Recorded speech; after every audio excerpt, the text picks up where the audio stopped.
Vamos a revisar un poco de anatomía.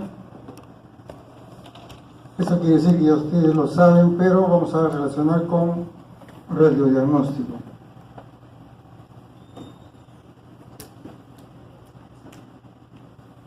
Los métodos que vamos a estudiar el día de hoy son sobre todo las proyecciones radiológicas. Cada uno tiene su porqué, y lo importante acá es ver también las clasificaciones fisiológicas y patológicas que puede verse en una radiografía simple de cráneo.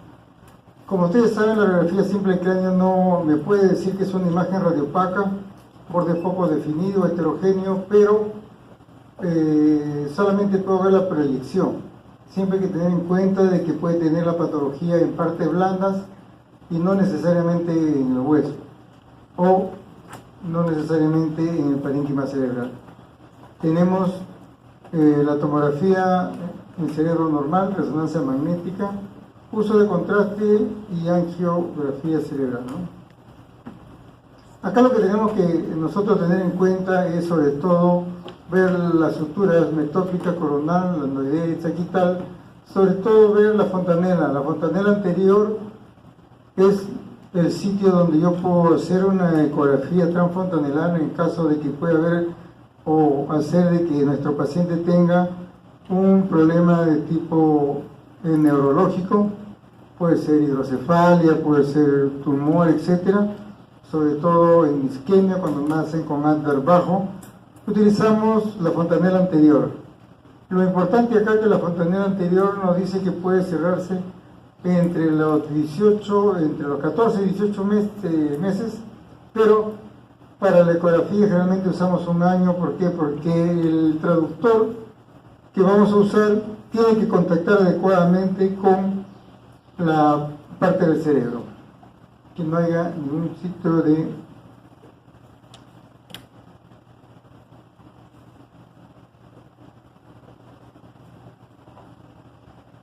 Muy bien, acá tenemos, por ejemplo, una radiografía lateral.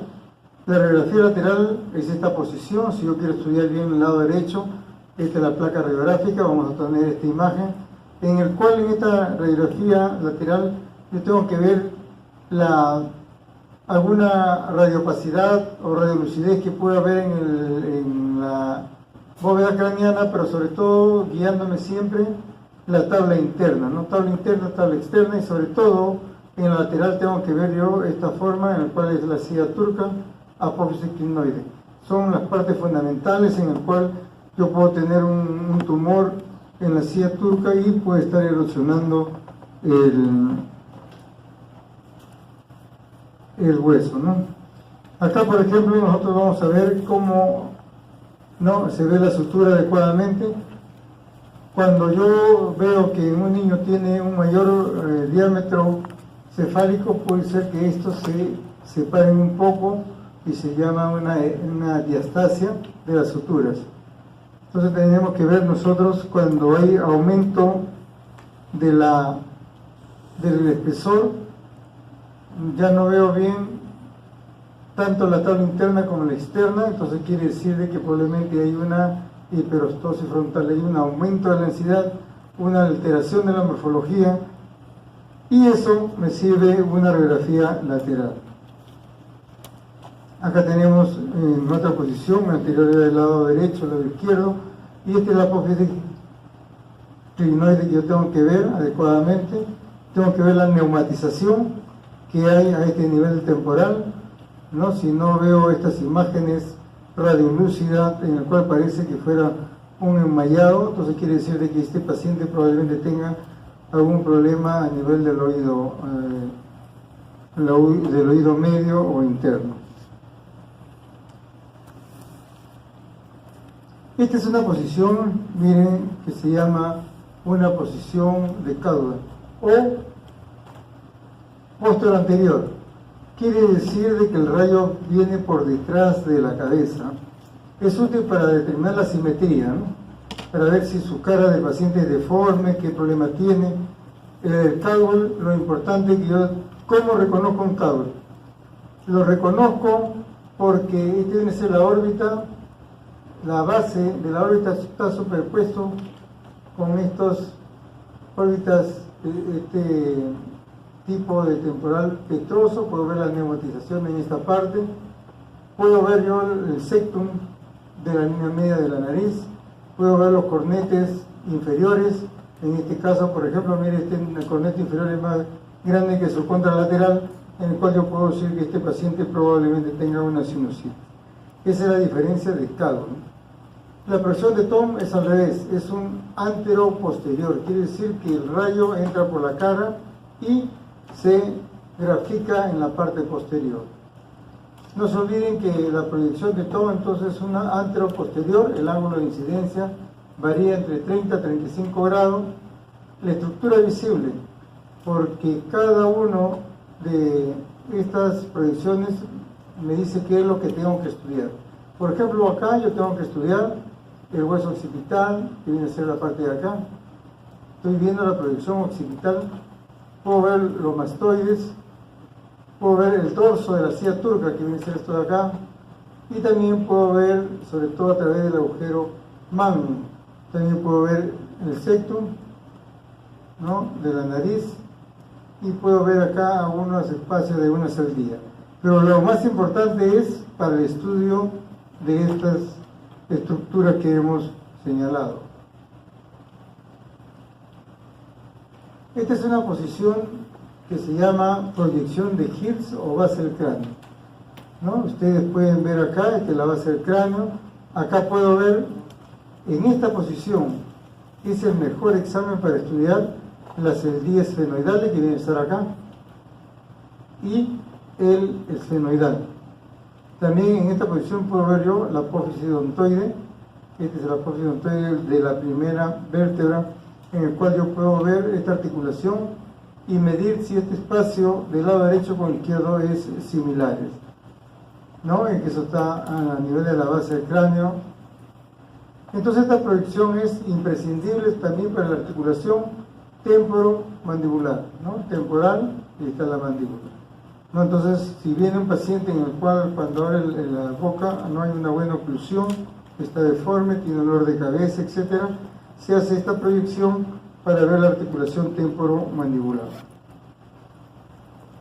Acá tenemos otra proyección que se llama Schuller 2. Hay una serie de proyecciones, pero vamos a tomar ahora solamente lo más importante. Miren cómo entra el rayo, acá está la placa radiográfica. Esto se dice 0 grados, o sea que va directo el rayo y obtenemos esta imagen.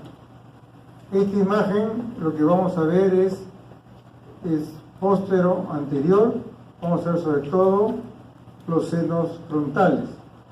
Estos senos frontales, lo que nosotros debemos tener en cuenta de que no todos los pacientes lo tienen, ¿no? Algunos tienen hipoplásico, sobre todo a partir de los 10 años recién aparece este seno, en el cual quiere decir que si yo le tomo a un niño de 8 años, no va a estar representado estos senos frontales. También se le denomina fronto porque choca la frente, naso porque choca la nariz, ¿no? Placa, que viene a ser acá, ¿no?, el tablero donde va a estar proyectado la placa radiográfica, ¿no? Acá también vemos nosotros, ¿no?, la articulación, acá está la rama ascendente, ¿no?, de la región mandibular. Vamos a ver algunas clasificaciones fisiológicas, normales. Este de acá, como ustedes ven, una proyección lateral, vemos esta imagen radiopaca disperso, puntiforme, esto viene a ser a este nivel, más o menos está la glándula pineal, que es normal. Entonces yo puedo tomar una radiografía y veo esa imagen, una radiopaca, bordes poco definidos, pequeño, y más o menos yo calculo dónde debe estar.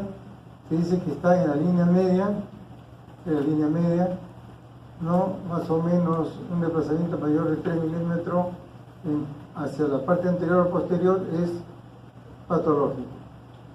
En algunos casos podemos encontrar otras clasificaciones paralelas en estos lados de acá, en una lateral, y yo pienso de que es una clasificación de plexo coroideo que está dentro de lo normal. Acá en el número 2, esta es una radiografía frontal o sea, postero anterior, y veo esta imagen en el centro. Esto viene a ser acá la órbita derecha, la órbita izquierda del paciente, y en medio, o sea, en la parte central, vemos una imagen radiopaca en el cual yo digo, esto está en el centro de los dos hemisferios y probablemente es una calcificación de la dura madre, ¿no? Sobre todo la hoz del cerebro. Puedo ver otras calcificaciones como, si fue en paralelo, puede ser la calcificación normal a veces de los ganglios basales, ¿no?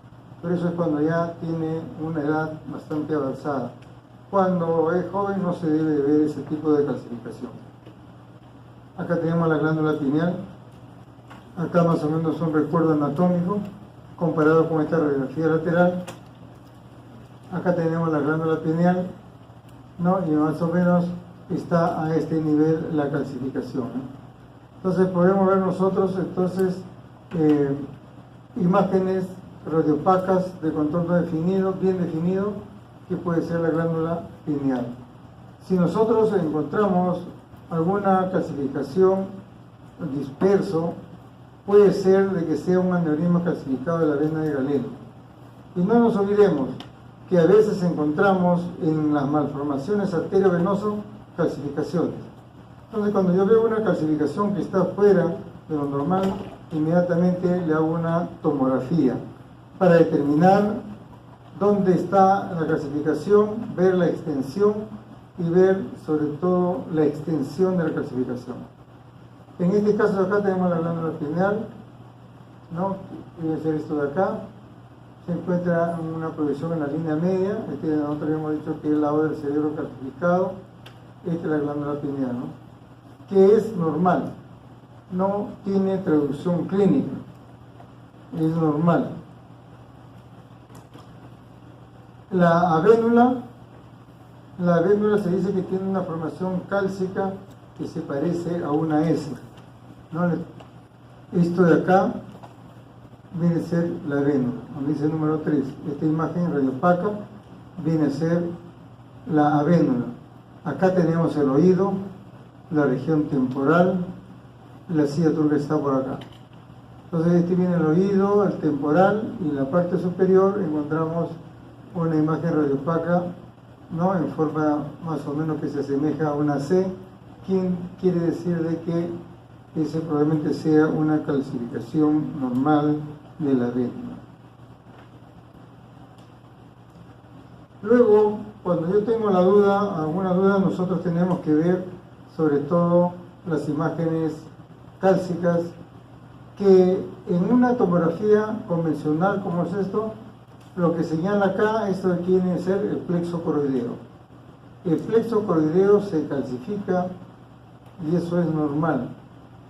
No, generalmente se ve como una imagen hiperdensa, porque es tomografía, se llama hiperdensa, ¿no? En este caso podemos ver los ventrículos laterales, podemos ver parte del tercer ventrículo, ventrículos laterales hasta occipitales, ¿no? Porque esto de acá viene a ser la región occipital, pero esto de acá viene a ser calcificaciones del plexo coroideo que está dentro de los rangos normales, no produce traducción de tipo clínico. Sin embargo, si nosotros vemos que es demasiado grande, lo que hacemos es le ponemos sustancias de contraste para ver si hay alguna patología en el plexo coroideo. Entonces, esa imagen hiperdensa va a ser el plexo coroideo. Se dice que otros ganglios basales, siempre en los ganglios basales se pueden encontrar algunas clasificaciones, como habíamos dicho, en una serie de enfermedades, pero lo más frecuente es encontrar en un adulto sano. No tiene traducción clínica a menos que sea un paciente menor de 60 años. Esta clasificación entonces puede ser densa o puede ser una imagen punteada, dispersa, conglomerado. Se ven múltiples imágenes puntiformes de bordes poco definidos y están conglomerados. Y siempre son, no se olviden, esto acá. son parasagital y simétrica. En ambos lados se tiene que ver la misma imagen. Las clasificaciones patológicas, cuando es patológico necesariamente ya se tiene que pedir una tomografía, a veces con reconstrucción 3D.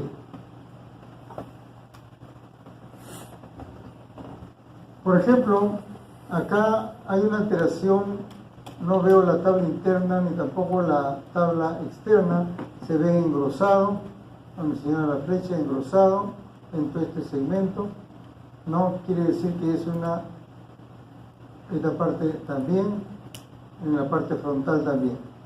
Esta hiperostosis generalizada, digamos generalizada porque está casi en todo, también acá donde está el temporal, puede ser que sea dado por estos diferentes tipos de enfermedades. Puede tener la enfermedad de Payet, puede tener acromegalia, anemia hemolítica, drogas como la feniledantoína. Quiere decir que esta hiperostosis generalizada, hablando solamente del cráneo, nos está diciendo de que no es una imagen patognomónica de ningún tipo de enfermedad. Solamente con verlo, yo puedo hacer mis diagnósticos diferenciales según la clínica, por eso es muy importante la clínica, para ver si es una enfermedad de lo que estamos mencionando. Eso es cuando es generalizada. Pero cuando es localizado, miren acá, esta imagen radiopaca, ¿no? De borde poco definido, ¿no? Tiene un segmento geográfico. También puede ser una serie de enfermedades, ¿no? Puede ser hiperostosis frontal interna. La hiperostosis significa crecimiento del hueso en esa parte, displasia fibrosa. Puede ser un meningioma, a veces como sol radiante, a veces, no siempre, ¿no? Como sol radiante es cuando al inicio, pero cuando ya está el meningioma, ya se ve esta imagen. El osteoma, nódulo denso en la región frontal, el fibroma osificante y el sarcoma osteogénico. Todos ellos pueden tener hiperostosis localizada. Generalmente, a veces más en el sarcoma osteogénico, ¿no? Entonces, cuando uno ve esa radiopacidad en el cerebro, en una radiografía lateral, ya tiene que mejor realizarle una tomografía, ¿no? Ahora, miren esta tomografía. Esta es una imagen de densidad heterogénea.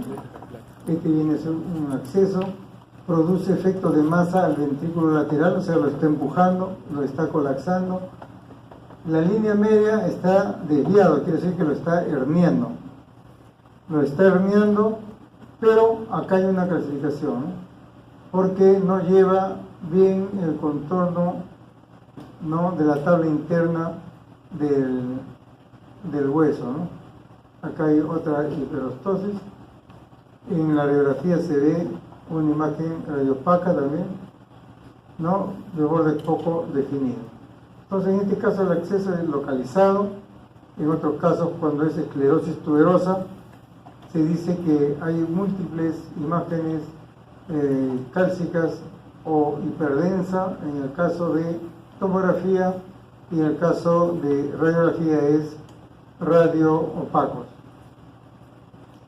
Entonces, en algunos casos puede ver, cuando son simétricos, lipomas, calcificación de los ganglios basales, pero es mejor realizarle una tomografía axial porque ahí se va a ver y definir dónde está la lesión exactamente, ¿no?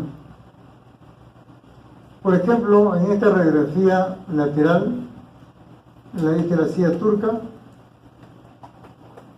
esta es la región frontal, vemos esta imagen radiopaca de contornos, ¿no? Un nódulo, ¿no? Este es un nódulo denso, calcificado, donde señala la flecha de color oscuro, entonces que está cerca, ¿no?, de la silla turca, lo está deformando, y eso viene a ser un oligodendroglioma, ¿no? Es un oligodendroglioma en el cual está destruyendo, ¿no?, la apófisis clinoide anterior, no lo veo bien. Y es por eso que tenemos que tomarle una, acá tiene otro oligodendroglioma, miren cómo se ve, una imagen radiopaca, ¿no? Como un nódulo, y una tomografía y yo mire cómo lo veo, una imagen hiperdensa de bordes algo definidos, irregulares, ¿no? Y que está produciendo un gran edema vasogénico, y esto me puede conllevar a la hidrocefalia, ¿no? Entonces, las clasificaciones, lo ideal es usar una tomografía cuando hay duda en una radiografía convencional. La resonancia se usa poco, ¿por qué? Porque no se olvide que la física de la resonancia nos dice bien claro, donde hay más hidrógeno se ve mejor, donde hay menos hidrógeno no se define bien. Quiere decir que si esto es cálcico, para tener poco hidrógeno, puede sí ver en la resonancia que hay un edema vasogénico, pero la misma imagen no lo define bien. Esto ya es un meningioma, mira cómo se ve una imagen bastante amplio. Esto es lo que algunos le dicen el sol radiante, ¿no? Mira cómo se ve una imagen tenue, como si fuera un poco de cabello, ¿no? Es un meningioma, ¿no? Se ve toda una imagen radiopaca, ¿no? Granular, algunos curvilíneos, otros le llaman una gran bola de calcio, ¿no? Pero es la imagen que me da un meningioma. Siempre hay que tener en cuenta de que no es patognomónico, ¿no? Por ejemplo acá, en esta radiografía lateral, porque acá yo veo que está la silla turca, porque es de clinoide, veo el seno frontal, y veo que esta parte entre la frontal y la parietal vemos una alteración de la morfología de la tabla interna y externa. Veo yo una imagen no radiopaca que produce efecto de masa a la piel, y esto puede ser cualquier de este tipo de patología: un osteoma, hiperostosis frontal interna, meningioma osteoblástico, craneofaringioma, oligodendroglioma, acceso calcificado. Pero ustedes van a ver en esos pacientes que vienen de zona endémica donde hay bastante cisticerco, que van a tener esto, la cisticercosis. Van a ver esto de que el parásito ya se calcificó, y al calcificarse ha dado esta imagen de osteoporosis ósea, ¿no? Y nos estamos viendo de que esta línea continúa, ¿no? Como si fuera un rompemuelle, y todo esto es una imagen radiopaca en el cual puede ser un cisticerco, ¿ya? Un cisticerco. El toxoplasma también puede dar esto, pero la diferencia es que el toxoplasma también se va a ver dentro o dentro de la masa encefálica, algunas imágenes cálcicas que son proyectados a estos niveles. Entonces, esto de aquí también puede ser un cisticerco. Es toda una variedad. Acá tenemos, miren, meningioma osteoblástico. Miren cómo se ve esta imagen radiopaca, y hay una interfase. No sé si ustedes ven acá una imagen oscura que no contacta con la tabla en esta radiografía lateral. Entonces, es un meningioma osteoblástico.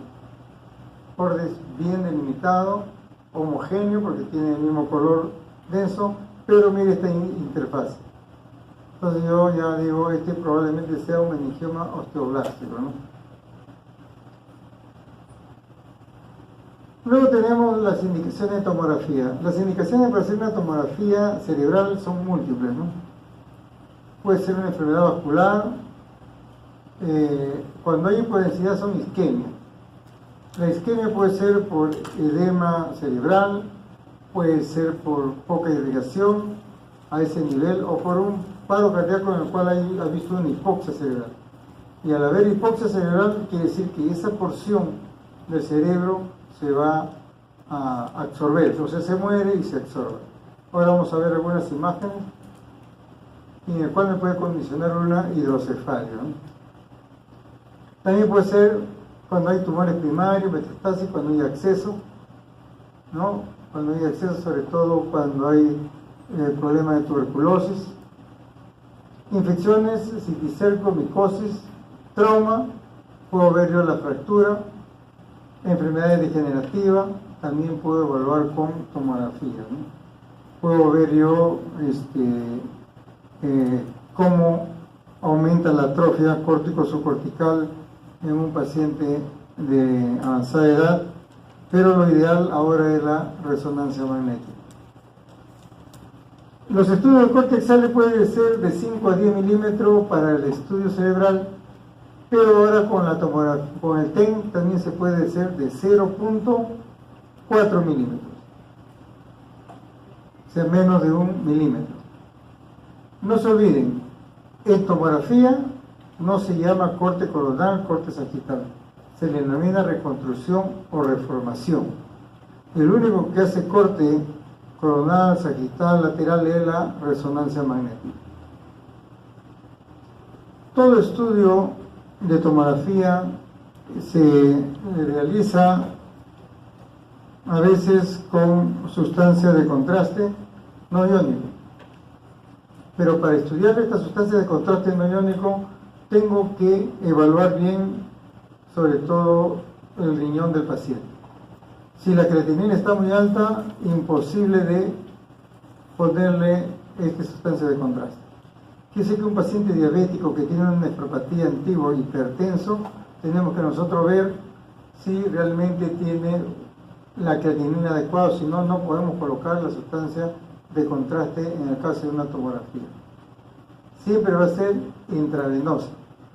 Si yo hago una angiotomografía, tengo que usar un inyector automático, que es un inyector especial que inyecta automáticamente con una velocidad adecuada para que se pinten todo. Entonces en la tomografía lo primero que vamos nosotros a detectar en el cerebro es el trayecto venoso. Luego de ahí sigue el capilar y luego sigue la arterial.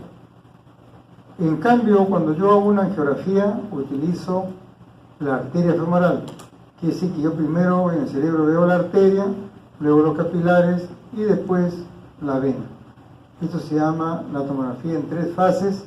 No se olviden, la angiotomografía siempre debe usarse inyector automático para ver y evaluar adecuadamente las 3 fases, tanto venoso, arterial y capilar. Esta es la importancia de la evaluación temprana con una tomografía. Puede evaluar sobre todo cuando hay hemorragia. Cuando hay hemorragia yo puedo ver que puede ser producto de una malformación arteriovenoso, puede ser producto de un aneurisma que se ha roto. Puedo ver de que si se rompe un aneurisma hay una gran parte del cerebro que no recibe sangre, se está infartando. Y al infartarse, lo primero que produce en el cerebro es un gran edema. Y el gran edema significa que hay borramiento de las profundidades de los surcos cerebrales.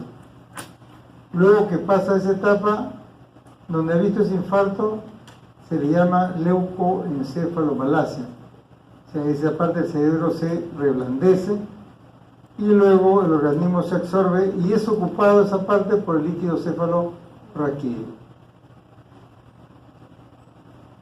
Por ejemplo, acá, no se olviden, por ejemplo, en este corte, ¿qué es lo que puedo estudiar yo?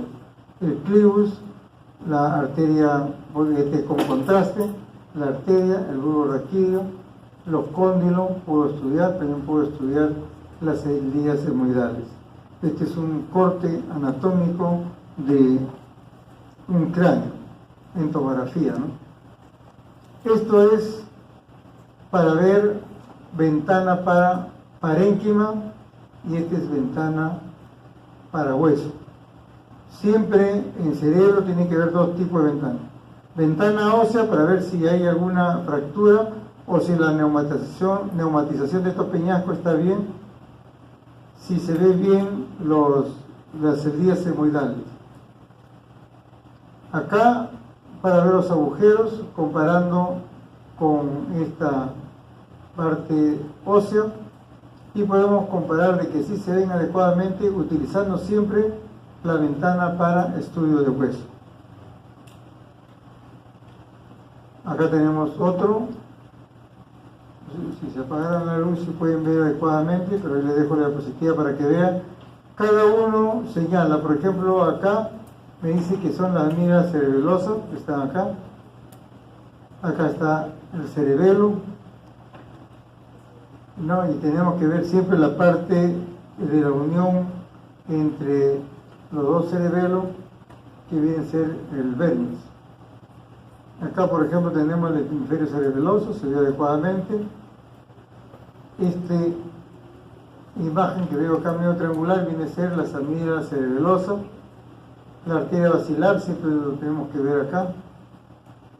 Y también puedo ver los lóbulos frontales. Puedo ver otras imágenes también anatómicas, pero es mejor evaluar lo que está acá, ¿no? Por ejemplo, acá tenemos la silla turca. Acá tenemos la arteria basilar. Este es el hemisferio cerebeloso. Y esto de acá es el cuarto ventrículo. Esto de acá. Este está con sustancia de contraste, que viene a ser el polígono de Willy. En la parte central del polígono de Willy vemos estas dos imágenes, que vienen a ser los cuerpos mamilares. Entonces, cuando yo veo el polígono de Willy, en la parte media son los cuerpos mamilares. Acá tenemos el cuarto ventrículo, y luego al costadito viene a ser la cisterna cuadrigémina. Esto acá viene a ser la cisterna, esta imagen de color oscuro. Entonces, cada corte tiene su importancia, ¿no? Por ejemplo, acá lo importante es el vermis, esto de acá, que si no existiera esto de acá, significa que el líquido cefalorraquídeo ingresa y es el famoso síndrome de Lande-Walker, ¿no? Por la falta del vermis. Esta imagen que ustedes ven, esta entrada, viene a ser el tubérculo cuadrigémino. Y en línea recta, esta imagen de acá viene a ser el tercer ventrículo. De ahí puedo estudiar las zonas frontales, puedo estudiar los temporales, etcétera, pero lo que señalan las flechas son lo más importante, ¿no? Por ejemplo, acá es para ver el asta, ¿no?, de los ventrículos laterales, asta frontal. Por debajo de ella, esto de acá, ustedes ven, esto acá viene a ser el núcleo caudado. Acá tenemos la cisterna cuadrigémina. Por debajo de esta cisterna, que viene a ser esto, viene a estar el tentorio. Y por debajo del tentorio recién aparece el lóbulo occipital. Antes no, antes está. Acá ven, en este otro corte ya se ve el núcleo caudado. Esto acá viene a ser el putamen. Esto que parece en dos alforjas viene a ser el tálamo. ¿No? Y como tiene sustancia de contraste, puedo ver yo la vena cerebral interna, vemos el seno recto. Y acá hay otro corte más superior, nuevamente el núcleo caudado, el putamen, el tálamo ya se ve mejor, ¿no? Los ventrículos laterales hasta frontales. Y sobre todo, entre estos dos ventrículos laterales hasta frontales, se encuentra a este nivel la rodilla del cuerpo calloso. Realmente parte del cuerpo calloso, ventrículo lateral, las venas cerebrales. Pero mírenme, esto de acá viene a ser el plexo coroideo, viene a ser acá el ventrículo lateral hasta occipital. Entre estos dos está el esplenio del cuerpo calloso, el esplenio.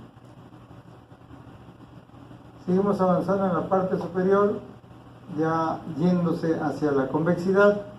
Encontramos que entre estos dos ventrículos laterales, la parte interna, o sea, esta parte de acá, viene a ser el cuerpo del cuerpo calloso. Acá podemos ver los plexos coroideos, lóbulo frontal. Y así sucesivamente, por ejemplo, en este corte, no se confundan, este corte ya viene a ser en la parte de la convexidad, pero ahí tenemos, miren, el lóbulo frontal, que a veces nosotros decimos, no, eso pertenece al parietal, no. Esto pertenece a la frontal y la parietal está en la parte inferior. Este viene a ser parte de la cisura del cirio y en la convexidad, que viene a ser donde están los dos temporales. En cambio, la resonancia magnética en el estudio de cráneo es más anatómico. Más anatómico para ver el cerebro, no para ver huesos, ya hemos dicho eso, ¿no? Entonces, acá yo puedo ver las partes exactas donde tenemos nosotros las funciones esenciales, como es el pensamiento, el habla, movimiento, etc. Y podemos nosotros hacer con esta resonancia magnética el mapeo cerebral. Podemos nosotros ver algunas enfermedades degenerativas, como es el Alzheimer. Se está usando mucho actualmente la resonancia magnética, pero la resonancia magnética fusionado con SPECT, o sea, unido junto con medicina nuclear. Podemos nosotros ir viendo para el control del crecimiento de algunos tumores, cómo funciona, guía también la planificación de una cirugía para hacer una terapia de radiación y algunos tratamientos quirúrgicos, ¿no? Si fuera un tumor inmenso, ¿no? Esta es la resonancia, mira cómo hace su corte. Este es el corte axial, este es el corte sagital, este es el corte coronal, ¿no? Aquí mira un oblicuo, acá también un oblicuo, este oblicuo sagital, oblicuo anterior, ¿no? Vemos cómo la resonancia magnética me puede hacer múltiples cortes sin necesidad de que se mueva el paciente. Y en la resonancia magnética también tiene, sobre todo acá hemos visto una vista axial y una vista coronal. En la vista axial nosotros hemos visto para ver cómo se ve el cuarto ventrículo, cómo se ve adecuadamente, tercer ventrículo, ¿no? La epífisis, el plexo coroideo también se ve muy bien. Y vemos nosotros el núcleo caudado, que es paralelo, ¿no? Sobre todo parte del cuerpo, al ventrículo lateral. Estos son una serie de cortes, sino que se ha tomado como ejemplo solamente estos tres, y acá también se ha tomado este corte coronal, estos dos, ¿no? Porque si no demoraríamos toda la hora hablando de los cortes anatómicos, ¿no? Acá vemos los cortes, vemos los ventrículos laterales, tercer ventrículo, ¿no? La cisterna interpedicular, que viene a ser esto, el hipocampo.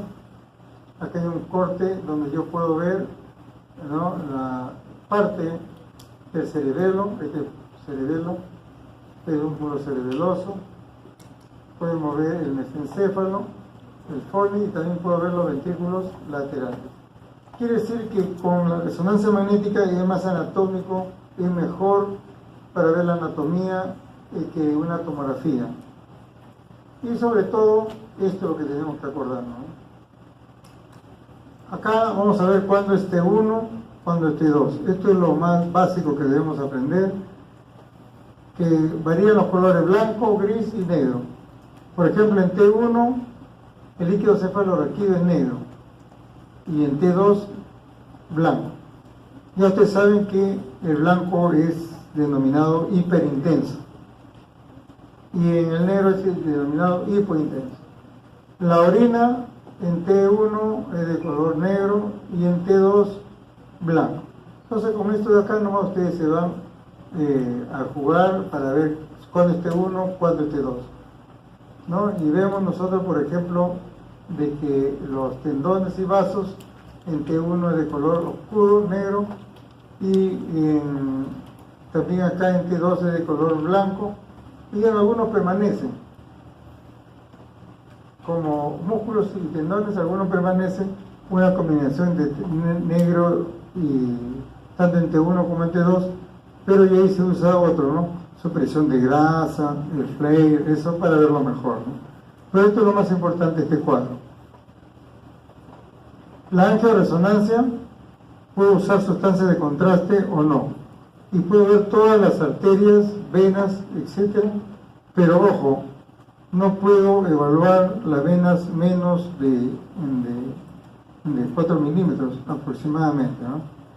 Tiene que tener un software muy especial, porque hasta la actualidad la angioresonancia, la angiotomografía no puede superar a la arteriografía digital. Estas son las contraindicaciones para hacer una resonancia, ¿no? Siempre por eso es hacer el examen clínico, porque puedo yo ser un paciente diabético, hipertenso, tengo una cefalea intensa, quiero que me tomen una resonancia magnética para ver el grado de hemorragia que pueda tener, pero si tengo un marcapaso, está contraindicado. Y si sufre de claustrofobia, también. Entonces, si sufre de claustrofobia, ese paciente no se le puede hacer la resonancia magnética. A las mujeres en el primer trimestre generalmente no hay estudio que me diga que hay efectos, alguna malformación de la resonancia en cuanto al embarazo del primer trimestre, ¿no? Hay algunos estudios, pero no se ha detectado ninguna malformación en el desarrollo del embrión.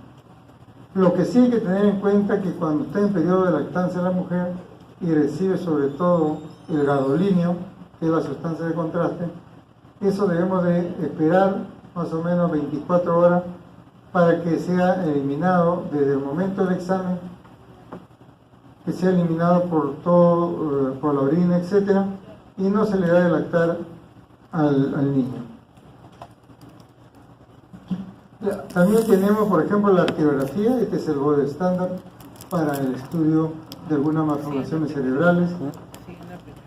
Se puede usar en placa de ateromas, estudio de oclusión arterial. Ahora el neurocirujano y el radiólogo intervencionista puede estas oclusiones ponerle un stent, dilatarlo con una sonda con balón. Los aneurismas generalmente ya casi no se operan, sino ingresan por la arteria y ponen un coil o tapan con una especie de arenilla que se llama PVC y hace de que esto desaparezca, ¿no? Entonces la arteriografía, el diagnóstico de aneurisma y malformación de arteria venosa es lo mejor. Es el examen de diagnóstico por imágenes, el único examen diagnóstico por imagen en el cual yo puedo ver el diagnóstico y al mismo tiempo puedo realizar tratamiento. En la angiotomografía y en la resonancia yo lo puedo ver la lesión, pero no puedo darle tratamiento. En cambio, en esto de acá sí puedo darle tratamiento embolizando. Si fuera un aneurisma, si fuera una malformación arteriovenosa. En cambio, en los tumores cerebrales, lo que se hace ahora es, se inyecta sustancia de contraste para ver qué arterias y qué venas irrigan a ese tumor, se le trata de ocluir las mayores arterias y cuando entra el neurocirujano ya este paciente ya no sangra demasiado, porque las grandes arterias ya están ocluidas. Miren cómo puedo hacer yo las contraindicaciones: trastornos hemorrágicos, no puedo pulsar por la región inguinal. La hipertensión arterial grave o infarto del miocardio es relativo, tiene que estar bien compensado. Sensibilidad a los medios contraste, como decía, puede ser alérgico. Los pacientes que son alérgicos al yodo hay que tener cuidado. Los pacientes que sufren de asma también, siempre con cuidado. Y siempre se usa el contraste no iónico. Acá miren, esta es la técnica que se usaba antes, que de Egas, se pulsaba directamente en la arteria carótida, ¿no? Pero como el paciente se movía mucho y tenía dolor, ahora se utiliza la técnica de Seldinger.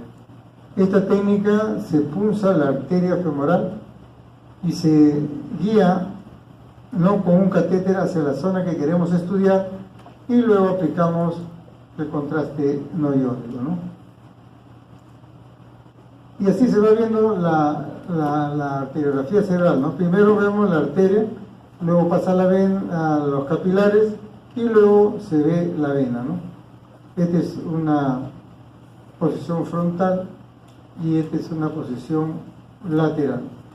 Y podemos ver nosotros todo el trayecto, podemos filmar, podemos hacer un stock ahí para evaluar cada uno de ellos y ver dónde está la lesión, ¿no? Esa es otra proyección. En esta parte de acá ustedes pueden ver que tiene una malformación acá, que es diferente a la anterior, ¿no? el anterior también se ve la misma malformación, arteria venosa, se ve mejor en una lateral. Entonces, la arteriografía cerebral me sirve para evaluar. Este es un aneurisma, ¿no? En consustancia de contraste, este es un aneurisma, esta es una posición frontal con sustracción digital, por eso que no se ve muy bien el hueso, y esta es una lateral donde también puedo ver el aneurisma. Entonces puedo yo estudiar el aneurisma. Es muy diferente que esto de acá, que viene a ser una malformación arteriovenosa, es todo un nido. Esta es la posición frontal y este lateral. También me sirve para ver trombosis venosa y demostración de una gran masa cerebral, ¿no? Esta gran masa cerebral se va inyectando sustancias de contraste, se va pintando y también se va embolizando, ¿no? Y al final disminuye en su control, ya no se ve tan grande la masa, solamente algunos vasos que son nutridos, están nutriendo al tumor, ¿no? Muy bien.